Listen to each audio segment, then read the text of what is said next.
오늘은요 함께 따라하겠습니다. 확실한 믿음. 다시 한번 확실한 믿음. 하나님 말씀, 확실한 믿음이라는 주제로 하나님 말씀 전할 때 성령의 감동이 저와 여러분에게 있기를 소원합니다. 천국은요 돈으로 못 갑니다. 믿으십니까? 명예로도 못 가고요, 마음 착해도 못 갑니다. 천국은 어떻게 가죠? 믿음으로 갑니다. 염색을 하셨네요, 멋있게. 염색해도 못 가지만 믿음으로 갑니다. 우리 옆 사람 보면서 천국은 믿음으로 갑니다. 믿음으로 가는 것이 천국인 줄 믿습니다. 믿음이 무엇인가 봤더니 히브리서 11장에 보면 잘 아시는 말씀이죠. 믿음은 바라는 것들의 실상이요 보지 못하는 것들의 증거니라고 나와 있습니다. 바라는 것이 실제가 되어지는 것이 믿음인 줄 믿습니다. 특별히 보이지 않는데 증거가 없어요. 믿음은. 근데 믿음을 증거 삼는 거예요. 그러면 그것이 실제화 되어지는 것. 그것이 바로 믿음의 정의라는 것입니다. 여러분이 바라는 천국이 믿음으로 실제가 되어질 줄 믿습니다. 보이지 않는데 본 것이라고 여기는 그 증거, 그것이 바로 믿음인 것입니다. 다 이해할 수 없습니다. 그러나 우리는 이해 못해도 믿어야 합니다. 믿어야 하는 것이 상당히 중요합니다. 이해하고 믿는 것이 아닙니다. 하나님 믿는 것은. 믿음은 하나님 주시는 선물입니다. 이해돼서 믿는 게 아니고 그냥 믿어지니까 믿는 것인 줄 믿으시기 바랍니다. 우리가 이 세상을 언제 다 이해하고 삽니까? 전기가 어떻게 연결되어 불이 들어오는지 이해하고 불 켜시는 건 사실 있습니까? 사실 전기공학과들도 잘 모릅니다. 그냥 어떻게 연결해서 되는 줄 알지, 원자, 전자, 그게 어떻게 생성되고 어떻게 연결되어져서 불이 켜지는지에 대해서 잘 모릅니다.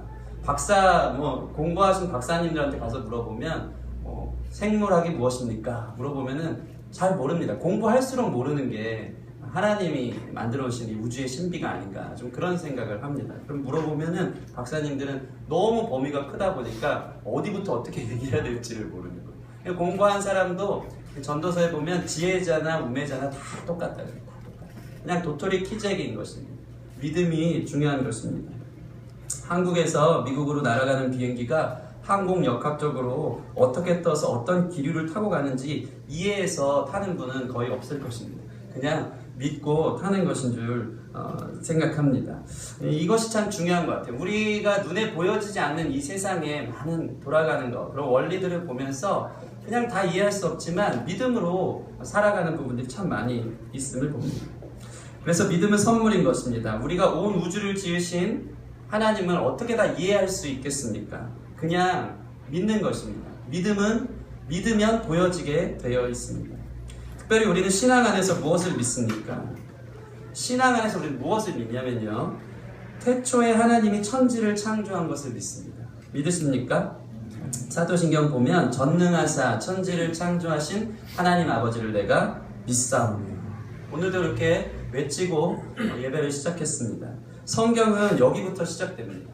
온 우주의 주인이 계시다는 것, 그리고 온 우주를 만드신 분이 계시다는 것을 믿으면서 성경이 시작되는 것입니다. 특별히 로마서에 보면요, 일반 은총이라고 합니다. 일반 은총은 무엇이냐면 하나님의 계심에 대해서 교회 다니지 않는 사람도 믿어 의심치 않는다고 이야기되어 있습니다. 만물에 하나님이 알만한 것들을 만물에 심어 놓으셨다는 거예요. 그래서 이 자연과 우주를 보면서 창조주 하나님을 인식하기 시작하는 거예요. 믿기 시작하는 거예요. 그분이 누군지 확실히 알지는 못하지만 사람들은 누구보다 자기보다 큰 존재가 있다는 것을 의식하기 시작하고요, 의지할 대상이 필요하다는 것을 신앙하게 되고요, 그리고 하늘이라고 표현하면서 하늘이 있구나, 하나님 대신 하늘이 있구나, 뭔가 크신 존재가 있구나를 보게 되는 거예요. 이게 일반 은총이라는 거예요. 일반 은총. 거기에서 특별 은총이, 특별 계신 성경은 우리에게 무엇을 믿게 합니까? 따라 하시겠습니다. 구원에 이르는 믿음. 네, 그것입니다. 구원에 이르는 믿음을 성경이 주는 줄 믿으시기 바랍니다. 사도신경에 우리가 또 오늘도 주님 앞에 기도하고 고백한 것처럼 그 외아들 우리 주 예수 그리스도를 믿사오니. 그 외아들 우리 주 예수 그리스도를 믿사오니. 오늘 말씀 보실까요? 우리 9절 말씀 한번 같이 읽어보겠습니다. 1장 9절 말씀 시작. 믿음의 결국 곧 영혼의 구원을 받으리라. 믿음의 결국은 영혼 구원에 있는 것입니다. 믿음의 최종 목적은 구원받기 위함인 것을 여러분 기억하시기 바랍니다. 여러분 안에 구원에 이르는 믿음이 있기를 소원합니다. 태초에 아담과 하와가 죄로 인해서 정령 죽게 되었습니다. 선악과를 따먹고 죽을 수밖에 없었습니다. 그래서 뱀과 함께 저 지옥에 떨어져 죽을 수밖에 없게 된 존재인데, 에덴에서 쫓겨나 고통 가운데 하나님께서 그 죽음을 연장하셨죠. 제가 지난번에 얘기한 것처럼 정령 죽으리라 하셨는데 죽음을 3단계로 바꾸셨어요. 처음에는 하나님과의 단절이 영적인 죽음을 얘기하죠. 하나님과 단절된 사람은 육체의 죽음을 가져옵니다. 그리고 심판 때에서 영원한 죽음을 가져옵니다. 정령 죽으리라고 하셨는데 인생을 살면서 하나님과 단절된 삶, 영적인 죽음의 삶을 살아가면서 구원의 소망을 갖게 하시기로 하나님이 에덴에서 쫓아내기만 하신 거예요. 정령 죽이지 않으셨어요. 기회를 주신 것입니다. 기회를.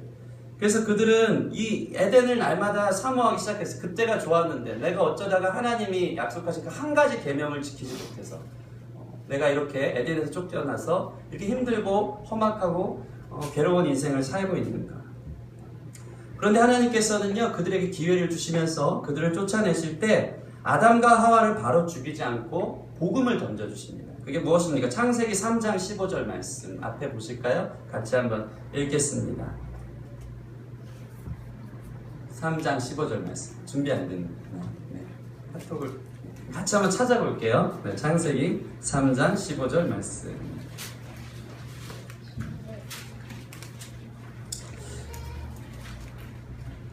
같이 시작. 내가 너로 여자와 원수가 되게 하고 내 후손도 여자의 후손과 원수가 되게 하리니 여자의 후손은 내 머리를 상하게 할 것이요 너는 그의 발꿈치를 상하게 할 것이니라 하시고. 아멘. 아담과 하와가 하나님께 범죄하여서 하나님의 유일한 언약인 선악과를 먹음으로 인해서 약속을 깨뜨렸습니다. 그때 하나님께서 우리를 구원할 복음을 주셨습니다. 이것이 바로 창세기 3장 15절에 나오는 원시 복음이라는 것입니다. 특별히 하나님께서는 이 복음을 주시면서 그 무화과 나뭇잎으로 자신들의 죄의 수치를 가렸던 것을 하나님이 못마땅하게 여기시고 그들에게 무슨 옷을 지어 입혀주셨죠? 가죽 옷을 지어 입혀주셨습니다. 그것으로 우리의 수치를 가려준 것입니다. 여러분, 가죽 옷의 의미를 여러분 많이 들어보셔서 알겠지만 죄로 인해서 죽어야 되는데 하나님께서 심볼을 보여주는, 상징을 그때부터 보여주는 거예요. 죄로 인해서 아담과 하와가 죽어야 되거든요. 정령 죽으리라 했는데 그 옆에서 하나님께서 가죽옷을 지어 입히시면서 양을 잡는 거예요. 한번 상상을 해보세요. 그냥 잘 놀고 있던 너무나도 흠없고 깨끗한 양을 잡아서 그 앞에서 각을 뜨고 가죽을 벗기는 거예요. 피가 낭자히 퍼쳐지고 그 가죽옷을 가지고 하나님이 지어 입히시면서 마지막 최후의 포옹을 하십니다. 지어 입히실 때 그러겠죠. 허리를 이렇게 둘러서. 그러면서 내가 너를 버리지 않겠다고, 이 영원토록 무화과 나뭇잎은 금방 시들겠지만 이 가죽옷을 입고 살으라고. 그러면 아담과 하와는 에덴에서 쫓겨나서 가죽옷을 볼 때마다 그런 생각을 할 것입니다. 이상하다. 내가 죽었어야 되는데 이건 뭐지? 왜 재물을, 이 양을, 살아있는 양을 죽여서 피를 흘림을 통해서 내게 이 가죽옷을 지어 입혔을까? 그들이 묵상할 수 있는 딱 한 가지 그냥 상징은 그거 하나였어요. 가죽옷만 아침 일어날 때마다 그 두 부분을 큐티를 했을 것입니다. 도대체 이건 어떤 의미일까? 도대체 어떤, 그러고 나니까 아담이 갑자기 설명을 해주는 거예요. 하와 기억해보라고. 우리가 에덴 동산에 쫓겨날 때 하나님이 그런 말씀을 하지 않았냐. 여자의 후손이 나타날 것인데 여자의 후손을 통해서 뱀의 머리를, 원수의 머리를 상하게 할 여자의 후손을 주님께서 하나님께서 준비해 주신다고 하셨는데 그게 무슨 의미입니까? 그때부터 죄로 인해서 영적인 단절, 죽음, 고통, 많은 인생의 힘든 삶들을 살면서도 그들 안에 소망이 생기기 시작했어요. 이 가죽옷의 의미는 뭘까? 매일 그것만 묵상해 보세요. 뭔가 찾아가겠죠. 가죽의 옷의 의미는 뭘까? 왜 여자의 후손이라는 말씀을 하셨을까? 아, 여자의 후손? 우리에게 낳는 아이를 통해서 우리를 구원할 메시아가 오는 것인가? 그때부터 구약의 많은 성도들은 여자의 후손을 기다리기 시작합니다. 그렇게 해서 첫 번째 난 여자의 후손이 누구입니까? 아마 아담과 하와는 첫 번째 난 첫째 아들 가인을 하나님이 약속하신 여자의 후손이라고 생각했을 수 있습니다. 그러면서 애지중지 키운 거예요. 이 가인을 통해서 하나님 하실 일이 있으시겠군요. 이 가인의 후손이 바로 여자와 원수가 되게 하고 내 후손도 여자의 후손과 원수가 되게 하리니 여자의 후손은 내 머리를 상하게 할 것이요 너는 그의 발꿈치를 상하게 할 것입니다. 원수 마귀 사탄 우리를 해한 자를 완전한 승리로 바꿀 자가 이 가인인가 이런 생각을 했을 거예요. 그런데 가인이 여자의 후손이었습니까? 성경에서 얘기한 그 예언자 구원자였습니까? 그렇지 않았습니다. 가인을 믿고 따랐는데 가인은 어처구니 없이 최초의 살인자였습니다. 여자의 후손이 아니었어요. 그 아벨은 믿음으로 제사를 드렸다고 하잖아요. 믿음으로 양의 새끼를 잡아서 드렸어요. 양의 새끼와 아벨의 마음을 주님이 받으셨다고 하는데 아벨 또한 죽임을 당하였죠. 여자의 후손인가 생각했지만 그냥 허무하게 죽어버린 거예요. 그러나 아벨은 믿음으로 제사를 드린 거예요. 가죽 얘기를 듣고 들어가면서 이게 이런 의미인가? 양의 가죽을 벗겨서 하나님께 드리는 제물 이것이 하나님 받으시는 예배인가? 조금 찾아갔을 거예요. 그러나 아벨도 성경에서 얘기한 여자의 후손이 아니었습니다. 그때부터 모든 인류는 여자의 후손에 대한 이 상징에 대해서 궁금하기 시작했어요. 삶에 소망이 없고 도대체 우리가 언제 에덴으로 다시 갈 수 있을까? 이 구원은 어떻게 이루어지는 거야? 하나님이 약속해 주신 한 가지만 기억나는데 승리자, 여자의 후손 그것만 기억나는데 언제 여자의 후손이 나타날까? 그게 말로 전승되어서 계속 기다리기 시작한 거예요. 사람들은 누가 나타나도 다 여자의 후손인 줄 알았습니다. 아담과 하와 이후에 노아가 나타났습니다. 노아가 여자의 후손인 줄 알았습니다. 구원의 방주를 만들어서 그는 구원받았습니다. 그러나 그도 대낮에 술에 취해서 벌거벗고 온몸에 수치를 드러낸 그냥 죄인 한 사람뿐이었다는 것이 성경에 기록되어져 있습니다. 아브라함이 믿음의 조상이라고 하는데 그냥 믿음의 조상이었지 그가 믿음으로 바라보는 예수 그리스도는 아니었습니다. 아브라함처럼 연약한 사람이 어디 있습니까? 믿음의 조상이라고 하는데 맨날 와이프 2번이나 자기 누이라고 속이고 다니고 아브라함도 기다렸던 여자의 후손은 아니에요. 단지 아브라함이 무엇을 믿기 시작한 거예요. 아브라함도 그 전승으로 인해서 여자의 후손이 누구일까 궁금하기 시작한 거예요. 그렇게 역사는 시작되고 그렇게 역사는 흘러가고 있습니다. 야곱은 말할 것도 없고요. 요셉은 여자의 후손과 조금 비슷했는데 그냥 이스라엘을 그 나라만을 가뭄에서 구해내고 그냥 늙어 죽음을 해결하지 못한 연약한 인생이었습니다. 여호수아가 등장합니다. 여호수아는 여자의 후손이었습니까? 이름도 비슷했습니다. 여호수아를 예수아라고 하지 않습니까? 예수. 이름도 예수. 이 사람인가 보다. 가나안 정복 전쟁에서 놀라운 승리를 가져옵니다. 예수님과 가장 비슷한 구원자같이 여겨집니다. 그러나 여호수아도 힘들 때 주님 나를 걷어가십시오. 하나님 앞에 불평 원망했던 연약한 자라는 것을 기억합니다. 모세도 그렇고요. 모세도 이스라엘 백성을 출애굽시켰지만 궁극적으로 가나안에 들어가지 못해 그냥 자신의 분노로 인하여서 그거를 다스리지 못해서 가나안에 들어가지 못한 연약한 인생이라는 것입니다. 그렇게 인류는 갑니다. 다윗도 아니었습니다. 다윗 왕이 이스라엘에 평화를 주고 이스라엘을 구원할 사람일 줄 알았는데 그렇지 않았습니다. 그 또한 살인자요 가능한 사람이었습니다. 솔로몬은 어떻습니까? 하나님의 지혜를 받았지만 솔로몬 때에 수많은 우상들이 다 들어와서 그때부터 이스라엘이 두 동강이 나기 시작합니다. 사사시대 때도 아무도 없었고 사람들은 점점 기다려왔습니다. 그래서 성경은 이야기합니다. 의인은 없나니 하나도 없다. 의인은 이 땅에 있는 것 같은데 알고 보면 하나도 없어요. 그게 말씀이 기록하는 진리인 것입니다. 그렇게 구약의 모든 선진들은 여자의 후손이 아니지만 여자의 후손을 기다려왔어요. 드디어 말라기에 이어서 암흑기에 400년이 지나고 나서 그토록 기다려오던 메시아 예수 그리스도 창세기 3장 15절에 주님께서 약속하셨던 하나님이 약속하셨던 그 가주복 그 심볼 그 상징을 말해주는 예수님께서 400년 만에 나타나셨습니다. 그분이 여자의 후손이십니다. 그분이 구원자요 메시아요 창세전부터 몇천 년에 걸쳐 약속하신 바로 우리의 구원자인 것입니다. 원수의 머리를 박살낼 사람, 사망 권세를 깨트리고 부활하신 주님, 그분이 바로 고대하고 기다리던 우리 예수님, 바로 하나님의 아들인 것입니다. 오늘 말씀 한번 보실까요? 베드로전서 3장 5절. 그분이 여자의 후손으로서 우리에게 어떠한 믿음과 소망을 주는지 함께 읽어보도록 하겠습니다. 3절에서 5절 시작. 우리 주 예수 그리스도의 아버지 하나님을 찬송하리로다. 그의 많으신 긍휼대로 예수 그리스도를 죽은 자 가운데서 부활하게 하심으로 말미암아 우리를 거듭나게 하사 산 소망이 있게 하시며 썩지 않고 더럽지 않고 쇠하지 아니하는 유업을 있게 하시나니 곧 너희를 위하여 하늘에 간직하신 것이라. 너희는 말세에 나타내기로 예비하신 구원을 얻기 위하여 믿음으로 말미암아 하나님의 능력으로 보호하심을 받았느니라. 아멘. 예수 그리스도의 행하심이 나타나요. 구약의 모든 예언을 성취하시고 약속대로 죽은 자 가운데서 부활하신 주님, 그 주님을 믿는 사람에게 드디어 죽은 소망이 아니라 산 소망이 생긴 거예요. 다시 우리가 천국으로, 하나님 나라로, 영원한 하나님과의 교제 안으로, 사귐 가운데로 들어갈 수 있는 길이 열렸구나. 이것이 보여지기 시작한 것입니다. 4절 말씀 다시 보면 썩지 않고 더럽지 않고 쇠하지 아니하는 유업을 있게 하시다니 곧 너희를 위하여 하늘에 간직하신 것입니다. 이 유업, 믿음의 유업. 아브라함이 어떻게 여러분 구원을 받았습니까? 아브라함은 하나님을 믿음으로 구원을 받았어요. 하나님이 허락하실 메시아가 올 것이라는 것을 믿음으로 바라봐서 그가 믿음의 조상이 되고 그 이후에 믿음의 유업들. 하나님을 믿고 하나님의 신실하심을 믿고 구원자가 올 것을 믿고 구원자 대신 예수 그리스도를 믿는 그 믿음의 가문들, 믿음의 자손들을 통하여서 계속해서 썩지 않는 유업을 있게 하신다고 4절 말씀에 나타나 있는 것입니다. 여러분, 믿음의 계보의 시작은 여러분 아시는 것처럼 이 아브라함입니다. 이것을 이 하나님을 믿는 자, 하나님을 신뢰하는 자는 구원에 이른다고 나와 있습니다. 우리가 이 믿음에 관해서 오늘 말씀을 나누고 있는데 히브리서 11장을 꼭 한번 여러분 읽어보셨으면 좋겠습니다.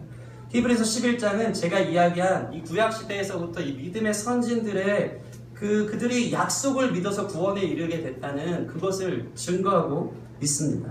그것의 제일 처음 아비였던 그 아브라함은 어떤 사람입니까? 우리 로마서 한번 볼까요? 로마서 5장 18절에서 25절 말씀.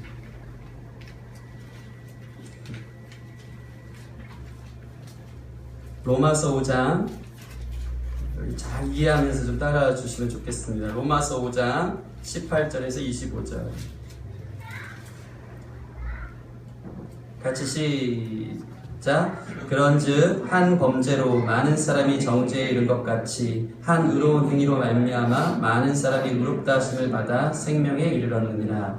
한 사람이 순종하지 아니함으로 많은 사람이 죄인 된 것 같이 한 사람이 순종하심으로 많은 사람이 의인이 되리라. 율법이 들어온 것은 범죄를 더하게 하려 함이라. 그러나 죄가 더한 곳에 은혜가 더욱 넘쳤나니 이는 죄가 사망 안에서 왕노릇한 것 같이 은혜도 또한 의로 말미암아 왕노릇하러 우리 주 예수 그리스도로 말미암아 영생에 이르게 하려 함이라. 아멘. 한번 다시 한번 찾아볼까요? 네. 로마서 4장 한번 보시겠습니다. 4장이었네요. 4장 18절부터 25절. 죄송합니다. 같이 4장 18절 25절 시작. 아브라함이 바랄 수 없는 중에 바라고 믿었으니 이는 내 후손이 이같으리라 하신 말씀대로 많은 민족의 조상이 되게 하려 하심이라. 그가 100세나 되어 자기 몸이 죽을 것을 알고 사라의 태가 죽은 것 같음을 알고도 믿음이 약하여지지 아니하고 믿음이 없어 하나님의 약속을 의심하지 않고 믿음으로 견고하여져서 하나님께 영광을 돌리며 약속하신 그것을 또한 능히 이룰 줄을 확신하였느니 그러므로 그것이 그에게 의로 여겨졌느니라. 그에게 의로 여겨졌다 기록된 것은 아브라함만 위한 것이 아니요 의로 여기심을 받을 우리도 위함이니 곧 예수 우리 주를 죽은 자 가운데서 살리신 이를 믿는 자니라.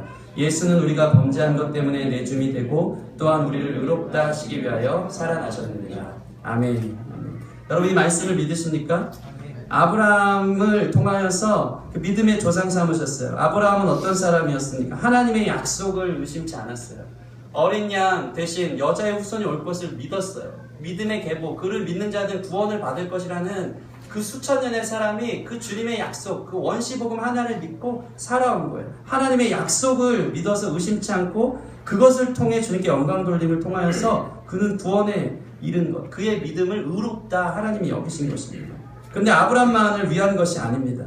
우리를 죽은 자 가운데 살리신 이를 믿는 자, 여러분이 예수 그리스도를 기다리고 예수 그리스도를 믿을 때 거기에 구원이 있다는 것입니다. 그런 자를 의롭다고 주님께서 말씀하시는 것입니다. 여러분 이러한 믿음이 여러분에게 있기를 소원합니다. 단지 감정적이고 단지 그냥 어떤 생각, 어떤 내 안에 어느 날 다가오는 어떠한 생각으로 되는 것이 아니라 말씀에 증거된 대로 예수 그리스도를 기다리고 그분이 구원자를 믿는 자에게 하늘나라 소망이 있는 줄 믿습니다. 우리 5절 오늘 말씀 다시 한번 보세요. 5절 말씀 제가 한번 읽겠습니다. 베드로전서 1장 5절 말씀. 너희는 말세에 나타내기로 예비하신 구원을 얻기 위하여 믿음으로 말미암아 하나님의 능력으로 보호하심을 받았느니라. 아멘. 이것을 믿는 자는 그때부터 하나님이 보호하신다. 믿으십니까? 이 사실 주님이 구원자임을 믿는 자는요 그 구원에서 떨어져 나갈 게 없어요. 하나님이 보호하십니다. 그 영혼을 보호하십니다. 한 번 부름에 후회가 없으십니다. 주께서 여러분의 구원을 보호하신다. 영어로 쉴드 친다는 거예요. 쉴드. 보호해. 다 방어한다. 어떠한 정죄도 어떠한 죄도 어떠한 유혹도 단지 구원을 이루어가는 하나님 쓰시는 재료만 될 뿐이지 그것이 우리로 하여금 구원으로 멀어지게 하는 것이 아닙니다.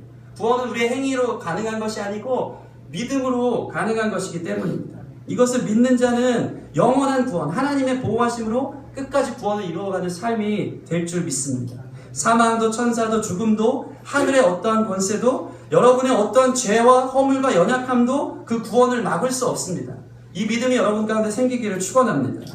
예수 그리스도를 믿는 자는 구원을 받는 거예요. 우리한테는 원래 소망이 없어요. 온 인류에 의인이 없으니 하나도 없는 거예요. 구약에 나타난 그 수많은 선진들, 대단한 것 같았던 사람들도 우리와 똑같은 성정을 가진 너무나도 연약한 존재들이었어요. 그들이 구원받은 유일한 이유는 메시아 예수 그리스도를 기다린 거예요. 그분이 유일한 구원자라는 걸 믿은 거예요. 그렇기 때문에 그들이 믿음의 선진들이 되어서 그 약속의 계보로 우리가 그 다음을 걸어가게 된다는 것입니다. 오직 믿음으로 구원받는다는 것을 믿으시기 바랍니다. 믿음의 조상 아브라함의 계열에서 시작한 사람들, 아브라함은 그 하나님을 기다리며 믿어 구원에 이르게 된 것입니다. 더 나은 본향을 기다린 사람들, 영원한 유업을 기다리는 사람들, 산 소망이 되신 예수님을 바라보는 사람들, 그런 사람들이 참된 구원에 이르는 사람인 것입니다. 우리 옆 사람 한번 보시면서 확실한 믿음에 거합시다 이렇게 좀 격려해 주세요. 확실한 믿음에 거하십시다. 네. 그렇다면 우리가 이 확실한 믿음에 거하기 위해 우리는 어떻게 해야 합니까? 어떻게 하면 우리의 믿음이 더 확실해질까요? 어떻게 하면 예수님만 의지하고 예수님만 붙잡고 걸어갈까요? 그것이 오늘 말씀에 잘 나타나 있습니다. 베드로는 오늘 이 말씀을 통해서 먼저 어떻게 너희가 확실한 믿음에 거할 수 있는지에 대해서 당시 교회 상황을 설명해 주면서 오늘 편지를 시작하고 있습니다. 당시 교회는 어떤 교회였습니까? 로마의 압제에 있었던 교회였어요.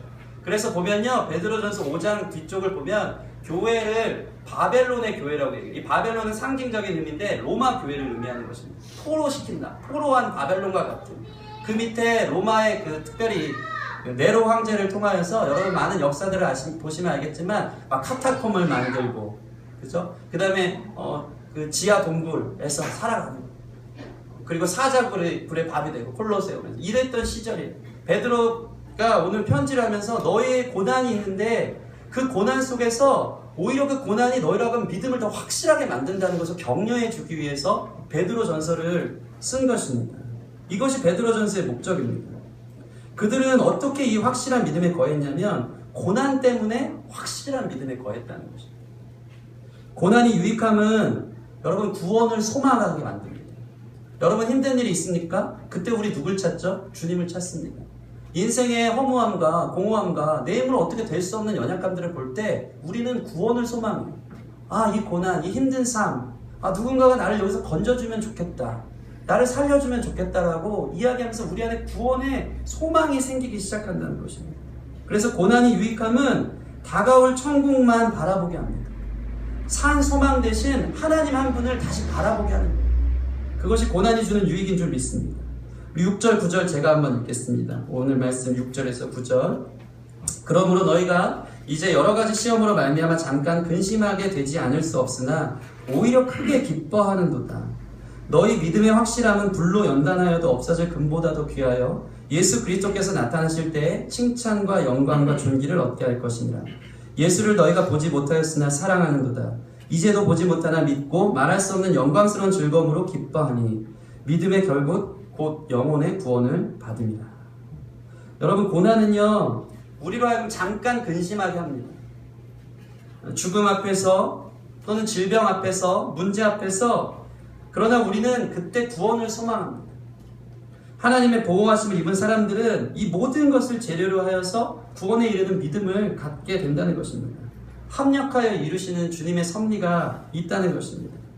인생의 고통이 다가올수록 복음을 듣고 믿음을 선물로 받은 사람은 더 천국을 바라보게 되어 있어요. 따라서 고난은 오늘 말씀처럼 연단하여 순금같이 만드는 믿음이라고 나와 있습니다. 이 연단이라는 것이 무엇입니까? 연단은요, 금을 1000도 이상에다 이렇게 넣는 거예요. 넣어서 최고의 재련된 순도 100%의 금만 1000도 이상이 되면 남는다. 나머지는 다 타 없어지든가 녹아버리는 거예요. 연단이라는 것은 그것입니다. 여기에 집어넣으면 정제된 순금만 남고 나머지는 다 타버려 없어지는 거예요. 그때 이 재련하는 세공업자들이 도키모스라고 얘기해요. 이게 연단의 어원이거든요. 그러면서 이 도키모스는 합격이라고 선언하는 것입니다. 도키모스가 바로 연단을 말하는 거예요. 여러분이 고난을 통하여서 여러분의 구원에 이르는 소망과 믿음이 점점 연단되어져서 강력하게 되어진다는 것입니다. 그때 하나님께서 여러분의 믿음을 합격이라고 말씀하시는 것을 듣기를 바랍니다. 여러분 삶에 고난이 있습니까? 주님을 의지하게 되는, 주님만 소망하게 되는 그 구원의 재련 과정이라는 것을 여러분 믿으시기 바랍니다. 더 순수하고 더 확실하고 더 깨끗한 믿음으로 만들어가는 하나님의 섭리라는 것을 여러분 믿으시기 바랍니다. 그래서 크리스찬에게 고난도 유익해요. 잠깐 근심할 수 있지만 더 큰 기쁨으로 가져오게 하는 것이 고난이라는 것입니다. 제가 최근에 어떤 페이스북을 봤는데요. 북한 선교사님 이야기가 나오더라고요. 중국으로 넘어온 한 아이가 선교사인 것을 알고 나서 공안한테 들킬까봐 선교사님 손을 이렇게 달라 그러더니 손을 시꺼멓게 묻은 그 아이, 거지 같은 아이였어요. 거지 같은 아이가 선교사님 손에다가 계속 십자가를 그리는 거예요. 십자가. 선교사님 딱 보니까 북한에서 탈옥한 아이인데 뭐 지하교회에서 이렇게 크리스찬이구나, 기독교인이구나, 하나님 믿는 사람이구나 라는 걸 알고 조용히 공안 눈을 피해서 불렀습니다. 숙소로 불러서 선교사님이 이렇게 얘기했습니다. 조용히 만나서 내가 뭐 도와줄까? 뭐 힘든 거가 뭐가 있니? 같이 기도해주고 그러면서 준비했던 맛있는 빵과 콜라와 과일 이런 거를 막 주셨습니다. 근데 그 거지같이 생긴 거지죠. 그 아이가 이렇게 얘기합니다. 이런 거 없어도 된다고. 배고픔과 굶주림은 당장 이거 먹으면 해결될지 모르지만 이틀 후 3일 후면 저는 다시 배고픔에 거할 거라고. 그러면서 그 아이가 그 선교사님한테 동전 바구니 하나를 이렇게 주더라고요. 그러면서 하는 말이 이게 제가 지금까지 모아온 돈인데 이 돈의 11조를 제가 배운 대로 지금 드리고 있는 것입니다. 제 11조를 받아주세요. 그렇게 동전을 수북히 꺼내더니 그리고 나서 선교사님한테 저한테 세례를 베풀어 달라고, 그리고 성만찬을 해달라고, 그리고 좋은 성경책 하나만 달라고, 다른 거 먹고 마신 거 필요 없으니까 그거면 족하다고 얘기하는 그 영상을 제가 본 적이 있습니다. 그 아이는요 심각한 고난 가운데 있는 아이예요. 그죠? 생존, 힘든 일, 돌아온 그 어떤 그 지하교회 참혹한 현실, 그 공안의 눈을 피해서 그래도 믿음 하나 지키겠다고 온 그 아이의 그 고난 속에서 그 아이는 현재의 삶이 중요한 게 아니라 영원을 사모하는 믿음이 그 아이한테 생긴 거예요. 이것이 바로 그 아이에게 연단되어져서 가장 순수한 순금 100%의 믿음으로 바꾸신 하나님의 은혜라는 것입니다. 그런 자에게 오늘 말씀처럼 칭찬과 영광과 존귀를 얻게 할 것이라고 주님이 말씀하고 있는 것입니다. 이 이야기가 불과 2시간만 차 타고 가면 이런 북한의 이야기, 저 중국에서 일어나고 있는 이야기입니다. 저는 오늘날 한국교회의 많은 청년들이 믿음이 너무 부족한 것을 보는데 그 이유가 뭔가 생각해 봤더니 천국을 소망할 만한 그런 걸 별로 못 느껴요. 그냥 이 땅에서 천국의 삶을 자기가 살 수 있을 것처럼, 비슷한 삶 수준을 살 수 있을 것처럼 여기서 이미 그렇게 만족하고 누리면서 살고 있기 때문에 천국을 소망하지 않습니다. 더 간절하지 않아요. 내세에 대해서 내가 이 땅에서 이렇게 힘들지만 더 영원한 그 구원의 소망이 생기지 않는 것입니다. 이게 어떤 면에서 저는 더 큰 재앙이라고 생각합니다. 이 한국교회에 있어서 체질들이, 믿음들이 너무 약합니다. 고난 가운데 재련될 때 과연 누구가 몇 명이나 살아남을까 생각해 볼 때 너무나도 약한 온실 속의 화초 같은 한국교회 크리스천들을 보게 된다는 것입니다. 여러분 삶에 고난이 있으면 여러분 기뻐하시기 바랍니다. 그것을 통해서 하나님을 소망하게 하는 가정적인 어려움들이 있을 때 왜 이렇게 힘들까? 왜 이렇게 인생은 이럴까? 기도해도 안 될 것 같고 그래도 주님밖에 없으니까 붙들고 나갈 때마다 하늘나라, 천국, 영원한 소망, 예수님, 우리 가정의 주인이 되어주세요 하면서 매달리면서 우리의 믿음이 순금처럼 단련되어진다는 것입니다. 그런 의미에서 여러분의 삶의 고난이 축복인 줄 믿습니다. 고난은 감춰진 축복입니다. 여러분, 이 아이에게 있어서 그럼에도 불구하고 그 진짜 실제적으로 예수님 때문에 그 어떤 체제와 사상 때문에 당하는 고난을 통하여서 그 믿음이 굳건해졌다면 우리 주님은 어떤 분이십니까? 이것과 비교도 안 되는 부끄러운 고난인 우리의 삶도 주님의 믿음을 세우는 도구로 만드신다는 것입니다.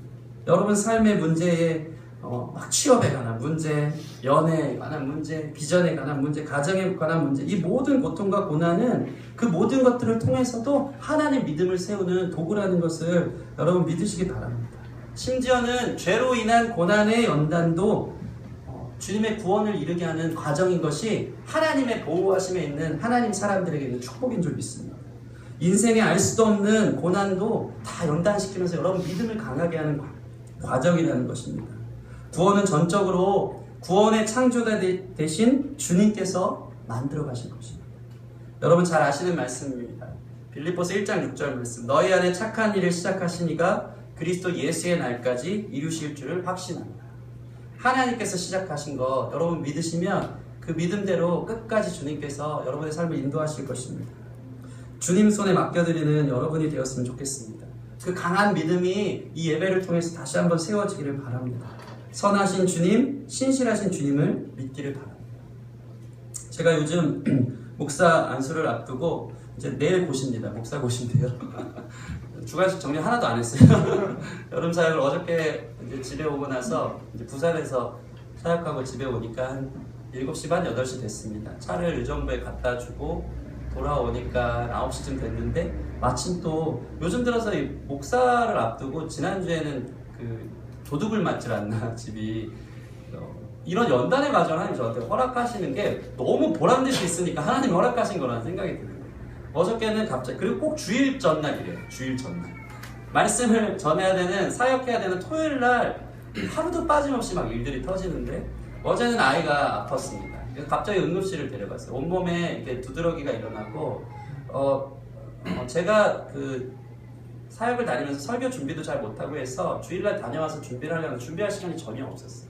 전혀 없는 상황에서 아무것도 정리되지 않고 그냥 머릿속에만 이 말씀을 전해야겠다 생각만 하고 있었는데 아이 데리고 와서 그 본가죠. 그 저기 월계동 쪽에서 다시 집으로 넘어오니까 한 12시가 다 됐습니다. 응급실에서 치료 대충 하고 왔습니다. 아이는 열이 계속 납니다. 불덩이에요. 막 그러면서 난리가 나 있는데 이제 목감기가 심하다고 하더라고요. 2시까지 설교 준비를 했습니다. 설교 준비를 했는데 아이가 잠을 못 자죠. 1시간이나 잤을까. 애가 이제 또 아프니까 일어나더라고요. 일어나면서 되게 예민해진 상태입니다. 우리 승리가 예민해지면 말이 많아집니다. 일어나서 모든 보이는 사물을 단어로 정리하기 이제 시작합니다. 시계, 놀이터, 막 이러면서 기차, 근데 계속 놀고 있어요. 그러면서 배 아파, 배 아파, 막 계속 그래요. 그러면 이제 아이를 그 물수건으로 계속 닦아주면서 기도해주고 약 먹여주고 그러고 나니까 한 5시 반쯤 되더라고요. 그리고 다시 이제 좀 설교 준비를 마무리하기 위해서 1시간 반을 하고 7시에 잠깐 눈을 붙이고 8시에 일어나서 지금 이제 3시간 자고 오니까 사실 지금 상당히 비몽사몽인데 지난주에도 밤을 새고 왔어요. 도둑 맞아서 집이 도둑을 맞고 밤을 새고 오늘도 거의 밤을 새다시피 이렇게 오는 거예요. 내일 목사 오신데 준비된 건 없고 너무 막 말로 할 수 없는 힘든 일들이 제 삶에 막 다가옵니다. 너무 사는 게 힘들고 너무 이게 삶의 무게가 강하게 이렇게 밀려온다는 것입니다. 그런데 놀라운 것은 무엇이냐면 그런 과정에서 제가 유일하게 더욱 주님을 바라보고 있다는 거죠. 고난이 심한데 더 기도하면서 내 영이 맑고 더 깨끗해지고 하나님을 기대하면서 하나님의 관계가 이렇게 완전히 열려있는 제 자신을 경험한다는 것입니다. 주님께서 이 연단을 통하여서 나를 재련하고 계시다는 것을 깨닫는 것입니다. 목사감 되게 하려고 아니 더 나아가서 구원의 확실한 믿음에 이르는 사람이 되게 하려고 하나님께서 저를 빚어가시는 과정이라는 것이 느껴진다는 것입니다. 목사가 되려면 확실한 믿음이 있어야 되지 않겠습니까? 그거를 하나님이 빚어가고 만들어 가신다는 것입니다. 만약에 제가 내일 목사고시가 떨어진다면 좀 더 많은 연단의 과정을 허락하시라고 주신 거라 생각을 하지만, 네. 이런 것을 제가 보면서 저는 너무 자격 없고 늘 쓰러지고 너무 연약한데 이런 나를 꺾으시고 인도하셔서 더 구원에 이르는 확실한 믿음으로 빚어가심이 삶을 통해 와닿는 거예요. 저는 요즘 느끼는 게 뭐냐면 제 약함입니다. 제 약함. 내가 할 수 있는 것이 아무것도 없는 거예요. 그래서 기도밖에 할 수 없고 우리 가정에도 일들이 막 터지는 거예요. 그래서 캐나다에 있던 저희 둘째 형수는 갑자기 허리가 아파가지고 내일 그냥 비행기 타고 수술하러 그런 일들이 가정에 일어나죠. 저희 처형도 심각한 지금 병에 걸려가지고 큰 병원 가서 지금 진료를 받으러, 작은 병원 갔더니 큰 병원 가서 확인해 봐야 돼요. 막 여러 일들이 막 여기저기서 막 터져가는 이런 상황 속에 있을 때 제 안에 이런 모든 부분들을 가지고 기도하면 기도할수록 잠깐 근심하나 오히려 더 크게 기뻐함은 하늘나라 소망을 바라보고 하늘나라 구원의 소망을 더 바라보고 이것이 저에게 큰 기쁨이고 내게 주시는 상황과 상관없는 평강으로 밀려온다는 것입니다. 저는요 요즘 들어서 나이 먹는 것이 참 행복합니다. 나이 먹는 거 행복한 사람 있겠습니까? 예전에 저는 30살이 되기 전에는 진짜 내가 30이 된다는 걸 너무 우울했어요. 우울했고 30이 돼, 내 인생 벌써 30이네 막 이런 마음이 있어요. 29살 때 병들이 다 있어요. 29병, 9수 병이 있습니다. 그러면서 크게 뭐 아프든가 이런 일들이 있는데 30 되기가 싫어했어요. 근데 어느 정도 35까지 넘고 나니까 좀 나이를 초연했습니다. 그러면서 뭐 이렇게 그냥 살다 늙어가는 거지 이런 생각을 하는데 요즘 나이 먹는 것이 좋은 이유가 뭐냐면 나이 먹을수록 제 믿음이 더 확실해지는 거예요. 그 구원의 놀라운 하나님의 역사가 더 피부로 와닿듯이 깨닫게 하게끔 하나님이 저에게 말씀하시고 감동 주시는 일들이 참 많이 있다는 것입니다. 나이 먹는 게 그래서 기뻐요. 더 믿음이 확실해지는 것입니다. 사실 올여름 사역을 해가면서 여름 사역을 많이 다녔는데 사역을 하면서 얼마나 많은 은혜를 받았는지 모릅니다. 이 많은 은혜들이 저로 하여금 구원에 이르는 믿음을 생기게 해주셨습니다. 지난번에 제가 훨씬 더 많은 주님의 사랑을 깨닫고 구원의 확신을 얻게 된 그 쉐이커스 캠프 얘기를 잠깐 해드리겠습니다. 지난번 쉐이커스 캠프 때 주님의 사랑에 대해서 마지막 날 밤에 이완 전도사님이 설교하셨습니다. 주님께서는 자신의 몸과 피를 마지막 만찬 때 떼어주시면서 몸은 고난의 떡이고 피는 언약의 피를 말씀하시면서 내가 이것을 기꺼이 너에게 다 주겠다고, 그것을 다 떼어주겠다고. 언약의 피는 뭡니까? 내가 죽음으로 인해서 하나님과 너의 관계가 화목한 관계가 되었다는 그 약속을 이야기하는 것입니다. 그러면서 주님이 우리를 얼마나 사랑하시는지에 대해서 말씀을 들었습니다.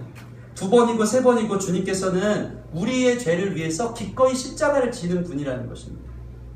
그 마지막 밤에 아무것도 모르는 제자들 앞에서 예수님은 심지어 자기의 몸과 피를 떼주면서 감사 기도를 드리고 있는 거예요.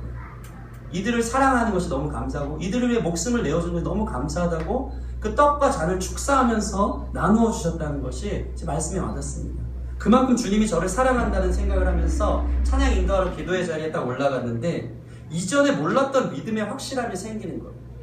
그게 뭐냐면 제가 나이를 먹고 결혼을 하고 아이를 낳고 보니까 내가 이 아이를 위해서 몇 번 죽어도 아깝지 않은 내가 있는 거예요. 이전에는 경험하지 못한 사랑이라는 것입니다. 승리를, 지금 저렇게 울고 있는데 뭐 주여주여 하는 겁니까? 네.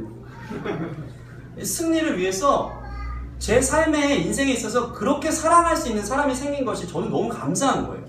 결혼하고 나이를 먹기 때문에 가능한 일인 것입니다. 아이를 낳고 보니까 이 아이가 물에 빠져서 허우적거린다면 저는 뛰어들 것 같습니다. 몰라요. 현실적으로 실제로 그렇게 되면 막 이성 차리고 막 경찰 부르고 살려주세요 이럴 수도 있죠. 연약한 저는 여자의 후손이 아니기 때문에 뛰어들지 않을 수도 있어요. 근데 마음만은 막 확실한 것입니다. 아이가 물에 빠지면 부채라도 뛰어들 거예요. 제가 주님만큼은 아니어도 아무것도 모르는 승리 아닙니까? 승리가 저한테 아빠 사랑해 하는 그 아이가 사랑에 대해서 뭘 알겠어요? 사랑의 깊이를 알겠습니까? 사랑의 의미를 알겠습니까? 그냥 웃으면서 아빠 사랑해 하는데 그 사랑해라는 말에 아무것도 모르는 제자들처럼 그냥 주님만 좋다고 따라온 그들처럼 그 사랑하라는 말에 제 마음이 이제 녹아지면서 이 아이를 위해서 목숨까지도 줄 수 있는 마음이 부모의 마음인 것을 제가 느끼면서 갑자기 찬양인도 하는데 주님이 나를 이렇게 사랑하시는구나. 아무것도 모르는 나를 맨날 주님 배반하고 맨날 주님 없으면 좋겠다고 생각 외면했던 나를 주님이 목숨이 아깝지 않도록 사랑하시는 마음이 바로 이거구나 느껴지는데 막 이제 눈물이 나면서 한편으로 또 그런 생각이 드는 거예요. 아, 내가 승리에게 그런 아빠인 것과 동시에 내가 그런 사랑을 우리 어머니한테 받았구나. 그게 또 두 번째 눈물이 터지는 은혜가 돼요. 우리 어머니께서 삼형제를 키우실 때 진짜 일평생 삼형제밖에 모르고 희생하면서 키우셨거든요. 자신의 삶이 없어요, 어머니는. 삼형제로 해서 안 해본 일이 없으십니다. 노점도 해보고 포장마차도 해보시고 파출부도 하고 그러면서 이 삼형제들 하나 바라보면서 지금까지 키워오시는 걸 생각하면서 다음 없는 사랑을 제가 살면서 받았다는 생각을 하는데 그 중간에 딱 제가 있는 거예요. 내가 이토록 사랑하는 아이가 있고 또 내가 그렇게 사랑받은 우리 어머님이 있고 이 생각을 하면서 예수님의 사랑이 깨달아지는 거예요. 그러면서 주님이 나를 얼만큼 사랑하시는지가 느껴지면서 더 큰 확신과 믿음 가운데 제가 들어가게 되었다는 것입니다. 아래로는 그 사랑을 알게 한 승리, 위로는 그 사랑을 받고 살아온 우리 부모님. 이게 우리 예수님의 사랑이라고 느껴지면서 완전히 엎드려졌던 그 밤을 기억합니다. 여러분, 우리에게 주시는 주님의 사랑은 우리로 하여금 구원에 이르는 확실한 믿음에 거하는 사랑인 줄 믿습니다. 결국 주님 한 분만 사랑하게 되어 있는 것입니다. 우리 8절 말씀 같이 읽어보겠습니다. 8절 시작. 예수를 너희가 보지 못하였으나 사랑하는도다. 이제도 보지 못하나 믿고 말할 수 없는 영광스러운 즐거움으로 기뻐하나니. 아멘. 아멘. 이러한 기쁨이 여러분에게 있기를 소원합니다. 마지막으로 이 확실한 믿음에 거하려면, 그렇다면 주님께서 우리를 이렇게 이끄신다면 우리 차원의 노력은 무엇인지에 대해서 나누고 말씀을 마치려고 합니다. 다른 거 없습니다. 우리 차원의 노력은 무엇입니까? 주님의 사랑의 메시지인 이 성경을 여러분 보시기 바랍니다. 옆 사람 보시면서 말씀으로 돌아갑시다 이렇게 좀 선포해 주세요. 여러분, 복음을 연구하세요. 믿음을 크게 하도록 이 수많은 사람들의 그 피 흘림으로 우리의 손까지 들어온 이 성경이 장난이 아니라는 것을 여러분 기억했으면 좋겠습니다. 이 성경이 무엇입니까? 그냥 단순히 사람이 쓴 그냥 장편 소설입니까? 이 성경은 무엇이냐면 단순히 그냥 집필된 그런 책이 아니고 수천 년에 걸쳐진 주님의 사랑, 약속된 메시아가 적혀 있는 거예요. 그 사람의 의인이 하나도 없다는 그 얘기를 하면서 여자의 후손이 누구인지, 그분이 우리를 어떻게 사랑하시는지, 그분이 어떻게 구원을 이루셨고 어떻게 부활하셨고 어떻게 승천하셨는지가 이 성경에 나와 있다는 것입니다. 그래서 우리는 이 성경을 보면서 우리의 확실한 믿음에 거하도록 노력하고 훈련하는 삶이 하나님의 백성이라면 반드시 있어야 되는 줄 믿습니다. 우리 10절에서 12절 말씀 마지막으로 읽겠습니다. 10절에서 12절 시작. 이 구원에 대하여는 너희에게 선지자들이 연구하고 부지런히 살펴서 자기 속에 계신 그리스도의 영이 그 받으실 고난과 후에 받으실 영광을 미리 증언하여 누구를 또는 어떠한 때를 지시하는지 상고하니라. 이 섬긴 바를 자기를 위한 것이 아니요 너희를 위한 것임이 계시로 알게 되었으니 이것은 하늘로부터 보내신 성령을 힘입어 복음을 전하는 자들로 이제 너희에게 알린 것이요 천사들도 살펴보기를 원하는 것이라. 아멘. 여러분, 볼펜이 있으면 연구 동그라미, 부지런히 동그라미, 11절에 상고 동그라미 했으면 좋겠어요. 여러분, 오늘날 그 크리스천들이 말씀을 많이 안 읽어요. 그래서 믿음이 확실하지 않은 거예요. 이 확실한 믿음의 증거가 이 말씀 가운데 있는데 보십시오. 말씀이 뭐라고 되어 있습니까? 선지자들이 이 말씀의 그 구원의 깊이, 믿음의 확신에 거하기 위해서 연구하고 부지런히 살폈대요. 선지자들이. 우리보다 그 대단한 신앙의 선조들이 그렇게 열심히 살폈습니다. 심지어는 천사들도 살펴보기를 원하는 거예요. 이 놀라운 구원의 신비를. 12절 보면 천사들도 살펴보기 원하는 거죠. 천사도 이 놀라운 하나님의 기적적인 이 사랑의 메시지를 보면서 도대체 이 사랑은 무엇인가 보기를 원한다는 거예요. 그게 지금 우리 손에 수많은 사람들의 선교사님들의 피 흘림을 통해서 우리 손에 들려있는 이 성경인 거예요. 이 성경. 이 성경이 우리로 하여금 확실한 믿음에 거하는 증거입니다. 성경 외에는 다른 것이 없습니다. 생명의 말씀이 여기 있기 때문에 이 말씀을 상고하고 연구하고 부지런히 살피는 자는 확실한 믿음 가운데 거하는 자들이 될 줄 믿습니다. 다른 건 없습니다. 제가 양산 쪽 가서 이제 캠프를 하는데 축구 선수 김신욱 여러분 아십니까? 그 이번에 동남 그 아시아 축구 대회 이제 대한민국 1등이었죠. 키 되게 큰 198인가 아마 그렇습니다. 그래서 이제 머리만 되는 이렇게. 근데 또 정말 열심히 산 친구인데 이 친구가 와서 간증을 하는데요. 정말 놀란 게 무엇이냐면 고등학교 3학년 때 하나님을 만나고 그 친구가 이번에 동아시아 축구대회를 나가가지고 별로 성적이 좋지 않았어요. 근데 결혼도 했어요. 결혼도 했는데 성적이 좋지 않았는데 저한테 가장 좋은 성적이 하나 있었다고 간증을 해요. 가서 자기 축구선수 동료들 2명을 전도해서 왔대요. 이 친구는 전도하는 친구인데 고3 때 주님을 만나고 나서 하루도 빠짐없이 밤 자기 전에 1시간을 하나님께 드리는 삶을 살았대요.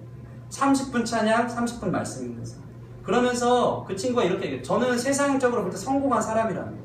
이 나이에 이 나이대에 비해서 상당히 많은 재물을 모았고 돈을 모았고 명예와 영광을 얻은 국가대표는 하늘의 별 따기 수준도 아니래요. 이게 축구하는 사람으로서는 거의 이제 쳐다도 볼 수 없는 그런 자리. 국가대표까지 성공한 인생인데 그럼에도 불구하고 이 친구가 날마다 하나님 앞에 깨어있길 원하면서 구원의 소망, 믿음의 확신을 위해서 날마다 예배하면서 엎드립니다. 심지어는 자기 와이프랑 신혼여행을 어디로 갔나 했더니 우리가 갔던 그 감림산 기도원이거든요. 거기서 은혜를 받은 친구예요. 신혼여행을 감림산 기도원으로 2박 3일 갔대요. 자기 와이프. 그러면서 자기 와이프가 그거를 들어줘서 나의 이 요청을 들어서 얼마나 고마운지 모른다고 하면서 이 세상 속에 살면서 한국 사회에 사는 많은 유혹과 많은 세상적인 그 영광들 속에서 자기가 깨어 근신하기 위해서 얼마나 날마다 이 말씀을 보면서 엎드려지는지 모른다. 그 간증을 듣는데 너무 부끄러워. 너무 부끄러워. 여러분 말씀이 여기 있습니다. 말씀으로 돌아가시기 바랍니다. 왜 나는 믿음이 약한가요? 왜 이렇게 내 믿음은 날마다 이렇게 흔들리나요? 여러분 삶을 보세요. 말씀을 보지 않잖아요. 여기에 확실한 믿음이 있는 주의 근거가 있는데 그 약속된 메시아 여자의 후손의 이야기가 여기 있는데 우리가 그것을 보지 않으면서 늘 흔들린다. 늘 죄의 유혹이 심하다. 그렇게 이야기하는 참 부끄러운 모습을 볼 때가 많은 것 같습니다. 그러므로 너희 마음의 허리를 동이고 근신하여 예수 그리스도께서 나타나실 때 너에게 가져다 주실 은혜를 온전히 바랄지어다. 여러분 삶으로 보여드렸으면 좋겠습니다.